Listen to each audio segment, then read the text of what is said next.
411 Live. Where you can learn about issues that impact us every day. State of world, 411 Live. Real people, real talk. Made to help people in our community in every way. Boy or girl, 411 Live. The average age of children who become victims of sex trafficking is 8 to 14. And the number of times a victim is sold is 10 to 12 times a day. Think about that. Hello. Thank you for joining us. This is the 411 Live. Real people, real talk. I'm Beverly Taylor. We are embarking on a multi-part project that covers a lot of things dealing with human trafficking, specifically sex trafficking. We want to make sure that the conversation on this issue continues to flow, and we want to bring awareness. Today, our topic is trauma, a trafficker's currency, how they capitalize on victims' trauma. This is actually part 2. We already had part 1. If you haven't seen that, I encourage you to go and look at part 1. But this is part 2, and our guests continue to be psychologist Ramel, Kweku Akyirefi of Blacksmith Consulting, and we have Jolanda Rodgers, and she is the founder of Talk Consulting. We've talked about a lot of things in part 1, and we want to continue this. We want to talk about the healing process and the whole bit dealing with trauma. So thank you guys for hanging around for part 2. And Kweku, I know you have to leave us in the middle, but we want to get your input on this first part of this podcast. We talked about a lot of things before. Let's kind of lay out again what we mean when we're talking about trauma. Let's make that the first. And so when we're talking about trauma, we're talking about a person who's experienced an event, whether it's personally to them or to someone close to them or something that they've witnessed. And it's been something not only that they witnessed, but it's had a negative effect. And that negative effect, we know is there because it does one or two things or both. It allows a person to want to avoid anything that will remind them of that, or there's an infusion of thoughts that they can't get away from it, even if they want to, where even if they try to do things to disassociate during the day, it may invade their sleep. So when we talk about trauma, we talk about something specific happening to a person. And this is the thing, it can be one event, or it can be what we call complex trauma. And complex trauma is when the trauma continues to happen over and over and over again. You can see that as it relates to a community that sees constant violence, or unfortunately for someone in the home that may be constantly abused and is not protected, and that abuse goes on for a while. So, and that can come in the form of domestic violence or corporal punishment to an extreme. And so when we talk about trauma, but what we're talking about specifically is something that's happened to you or something that you've witnessed, and it has a negative effect on how you live the rest of your life. So how can trauma manifest itself? Especially when you're talking about a sex trafficking victim.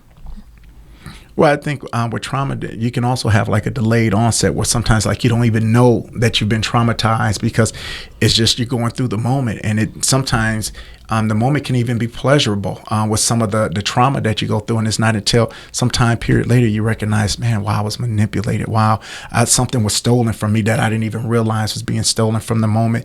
So when you say, how does it manifest? Trauma, we always look at from a physical standpoint. A person was hit with a bat. They had trauma to the head. We think of that from a physical. But now from a sexual trauma, somebody who was molested. But a lot of times, in speaking specifically of men, young boys are molested. But when they're molested by women, they don't think of it as molestation. They think about, I've grown into manhood, this pseudo rites of passage, this fraudulent rites of passage right away, but not understanding what that does to them on a later point in their life as far as having sustained relationships because of their hypersexual behavior or trying to prove different things of that nature. So trauma can come in so many different ways. And what we've talked about on part 1, just to remind the people or to inform the people if they didn't see that part, is that something that's traumatizing to one person may not be traumatizing to another person.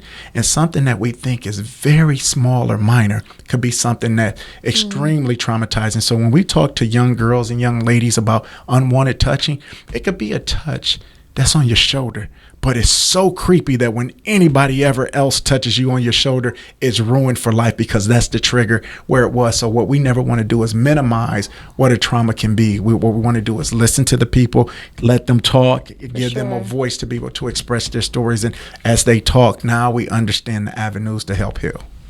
When we were talking about healing, sometimes you have good intentions, and sometimes you just can mess it up because people have, you mentioned triggers, and sometimes you don't know what those triggers are. Mm-hmm. Is that correct? Am I on the right track with that one? Absolutely. Because I think something he mentioned that's so powerful. Sometimes people don't even know that they've been traumatized because behavior seems so normal.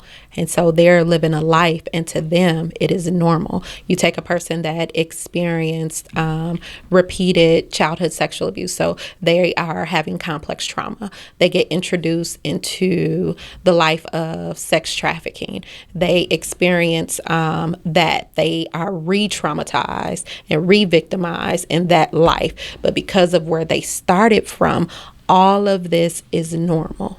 There is nothing wrong. And then when there's that moment where they want to get out, or someone introduces them to something new and tells them, hey, that's not normal. And that awareness happens, bringing them to that point of even starting a healing journey. It has to be done so gently, because the only thing that they know, this is my life. Yeah. This is how I live. This is what, from the onset of early childhood to now in my 20s, this is what I've done. How can there be anything different? Ramel, you have to see, you have the clients, you're a psychologist, and you see people with trauma. So I guess you do have to take baby steps in that healing process, right? Yeah, you know what? Everybody is different with what they need. I think Sister Rodgers has the best point, though. She said, we have to talk. Yeah. And like I said, when a person talks, that reveals to you how they need to be healed, what pace that they can go at, because it's not a cookie cutter. It's different for everybody. Mm-hmm. It's an idiosyncratic approach that must be taken to each person because they have different experiences. And I think what we all have to recognize, and you said it earlier in part one, and even coming back here, we've all experienced some type of trauma in our lives. My grandmother, who's from Chickasaw County, Houston, Mississippi, never graduated high school, never graduated college, gave me the best information I ever learned that informs my counseling. Mm-hmm. She said the best way to heal yourself is to help others.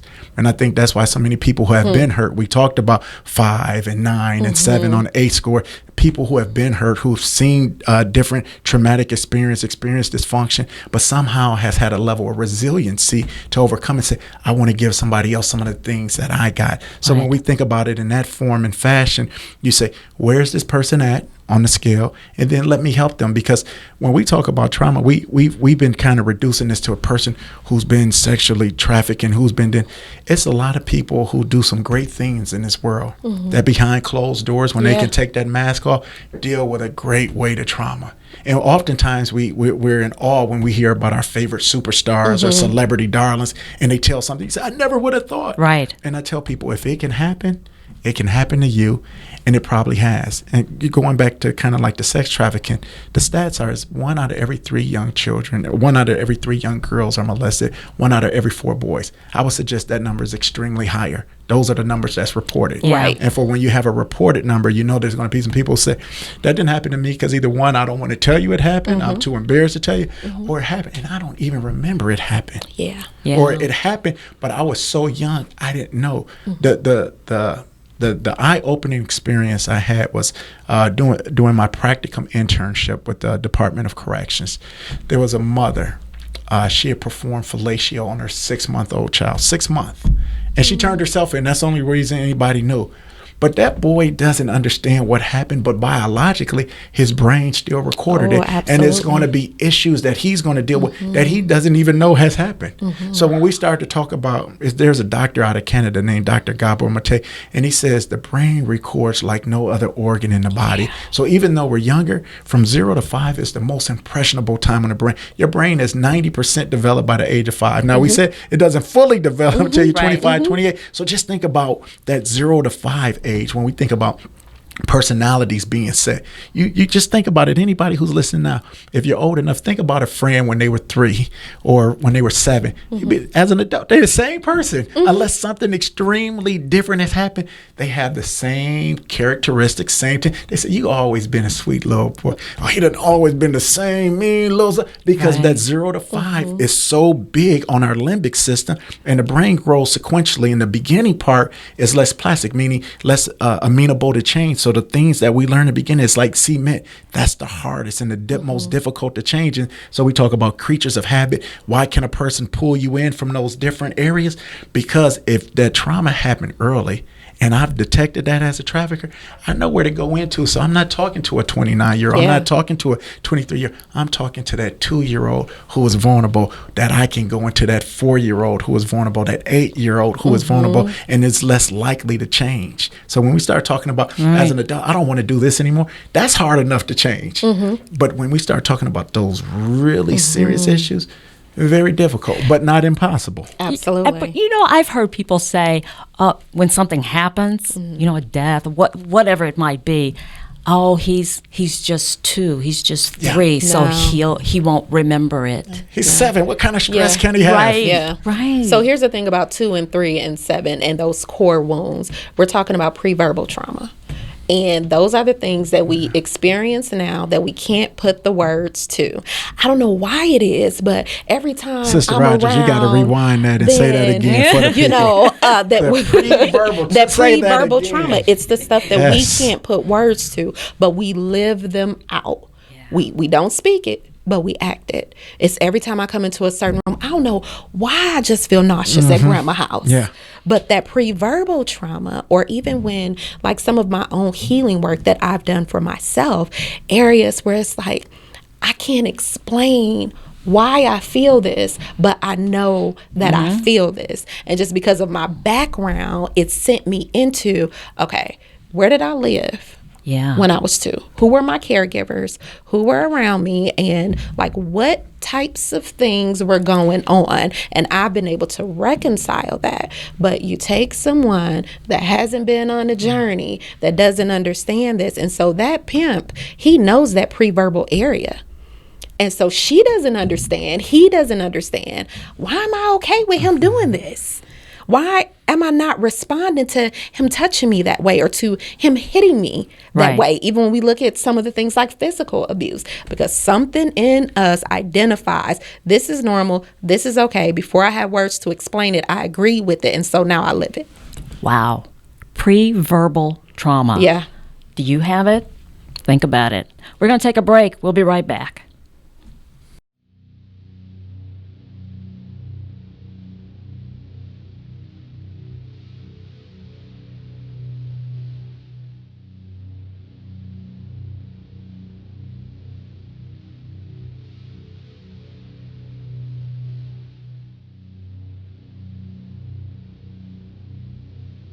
Human trafficking is a global issue that is happening locally. This is a problem that we cannot ignore. Being so scared on that hotel bed and wish I had my mommy. Going back into that feeling of, man, what am I getting myself into? She rests her head on the prison to which she's chained. I'm standing there and I can't move. I can't go nowhere, I'm stuck. Drug into this spider's web, and she can't untangle herself to freedom. Him telling me how pretty I am and what I can do to trick guys out of money, and what I need to do and how much money I need to bring back, and him making me change into different lingeries to take pictures of me to put me on Craigslist. Now I'm a product to be sold. Beneath this ground we walk is a hell of movement in a forced direction. Gridlocked, traffic lights, sex, currency, bodies, stock, fear, monopolized, auction, blocks. Another John, he come another one, and just being sold over and over and over and over. Minds groomed to be immune to pain. And you used to it, and you just lay there. Numb, desensitized, innocence, drained. I went from that scared little girl, from the foster care, from being molested by my stepbrother, by my foster brother, till to being a lonely little girl stuck in a house, so scared with my mother, to being trafficked.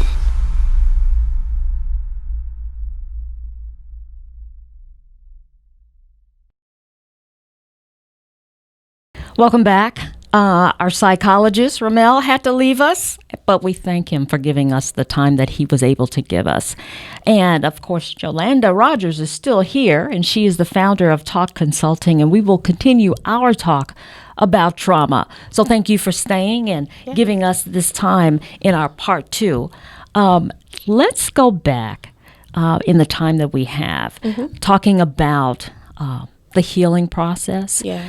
Now, you come at this with a personal perspective. Absolutely. Because of sexual assault? Yes, early childhood trauma, complex trauma, repeated childhood sexual abuse that wasn't addressed because after exposing it the first time, it wasn't handled. And so I learned and internalized, this is not something that you share.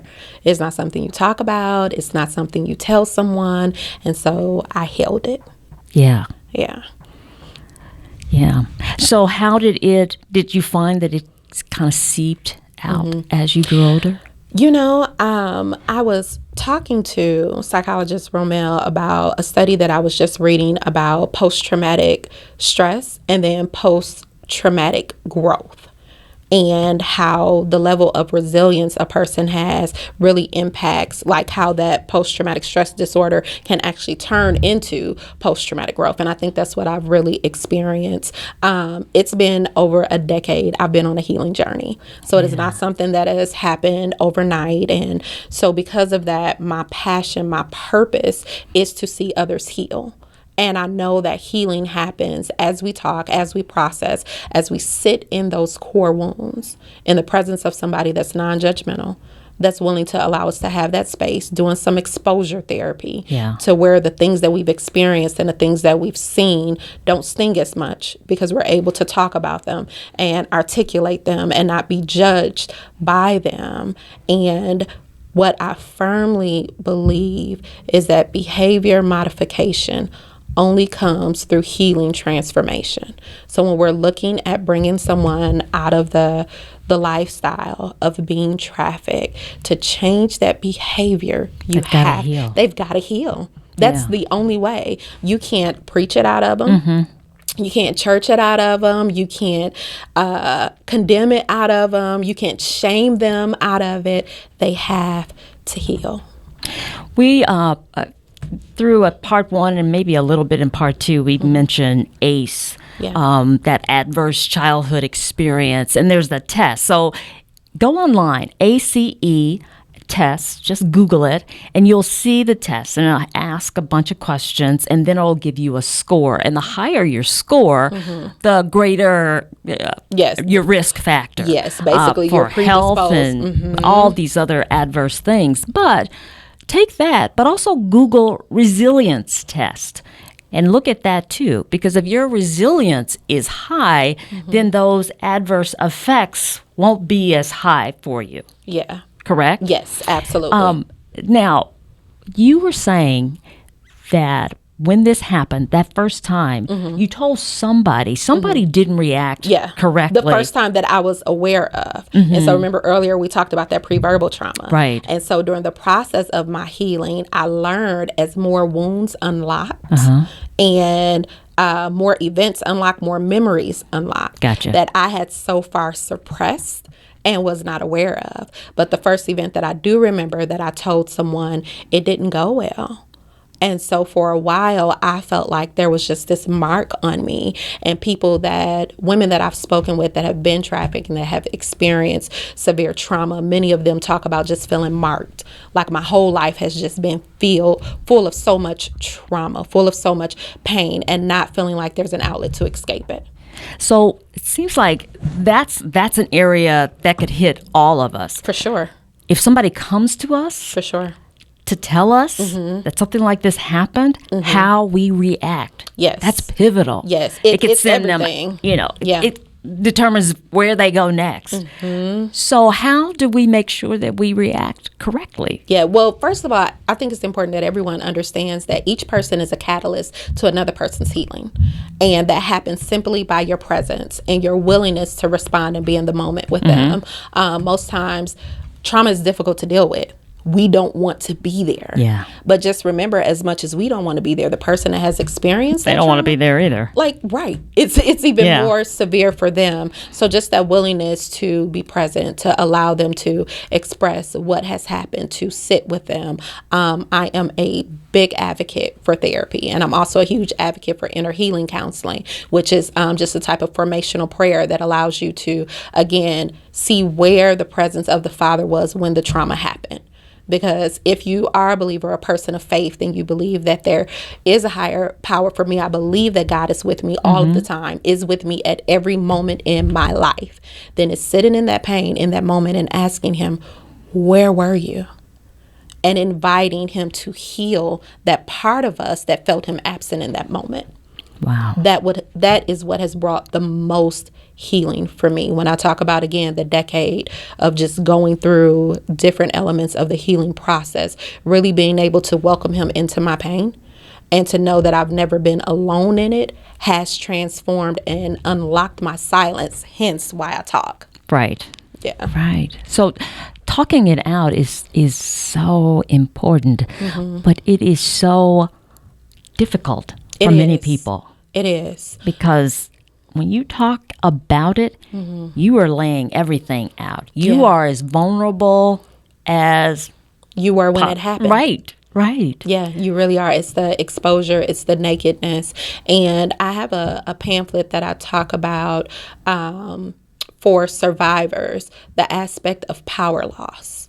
And I give the analogy of when you're in a home and power goes out, just that deafening silence and how much noise electricity makes. And that when a person has been traumatized, has been abused, particularly sexually abused, the power literally goes out. So there is a loss of power to control your own voice. There's a loss of power physically to be able to cause the aggressor to get off of you. There's a loss of power in terms of your emotions, being able to express how you're feeling, what you're feeling. There's a loss of power in terms of your sexuality, being able to freely own what's okay to feel, what's acceptable within sexuality without shame. And so how the healing process is about getting that power back and turning the light back on. Right. Yeah. But sometimes that involves rewriting the script. Because when you're in it, I would think to make it okay or, just to be in it and survive, you have to program your mind to think it's okay. I'm stepping it. This is okay. This is the way it is. This is normal. Tell yourself all of that. Yeah. Because you're in it and it's a protective thing. It's the way that the mind is kind. Yeah. It is so incredibly kind to us. And I think the way that we are uniquely designed and handed together enables us to survive some of the trauma that we experience.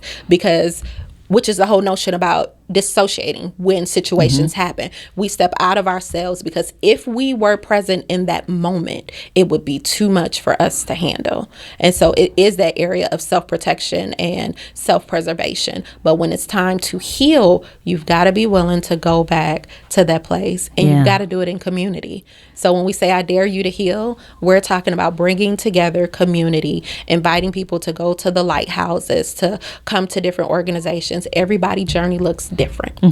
How they heal will look different. But the fact that you must heal is what's going to be empowering for eliminating that currency that we talk about for the pimps. Right. If you're listening and this is you, I would encourage you to find somebody like Jolanda and Talk Consulting, somebody to walk you through. Don't try to walk it by yourself, because that would be almost impossible. But if you've got somebody along with you, encouraging you, helping you along the way, then the journey is still going to be tough. Yeah. But it's going to be doable. It is. And you need another person. Yeah. You cannot heal by yourself. Like you can't. You need that other person to walk alongside you. One of the things about trauma is that it is often a lonely experience. And so to heal that loneliness and to evolve forward, you must sit with another person, inviting them into that pain to really just take that journey with you. And to know that you're not alone. Absolutely. There are a lot of people who are taking that journey. Absolutely. And just because, I'm so glad you said that, just because a person doesn't look like they're on a healing journey, like people see the different things that I do now, I am yet on a journey. I always make sure that I'm investing time into my own personal healing because triggers are real. I talked about some of those time release things that happen, being that I have, again, a 5-year-old, 8-year-old, 14-year-old. I'm constantly looking at myself in those developmental stages and reflecting on what was happening in my life at that time. Right. And being sure not to project that onto them.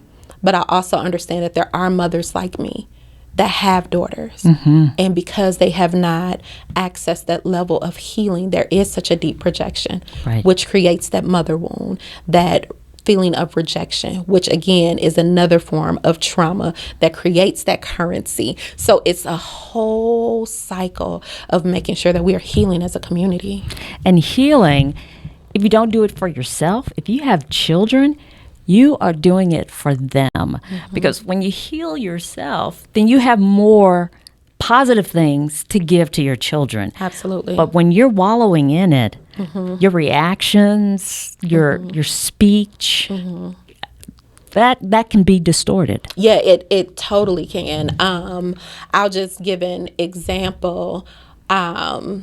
How I was raised, you don't sleep, you sleep in pajamas. You need to make sure you have on bottoms and on the top. And, my house is a completely safe house. And it was extremely hot. And so my girls just, had on their chonies and their t-shirts, my little girls. And I'm like, you don't sleep that way. But it came from that place of, I had to ask them, why can't they sleep that way? What's going to happen to them? This is a safe place. And so just completely reframing that. But that's one of the things that trauma does. It heightens you, makes you hypersensitive to different things around you. Your perception of everything is skewed because you see it through the lens of trauma. Wow. Yeah. It's kind of being mindful. That whole mindful, being present. Absolutely. Yeah. We can heal. You can do it. Jolanda, it has been a pleasure.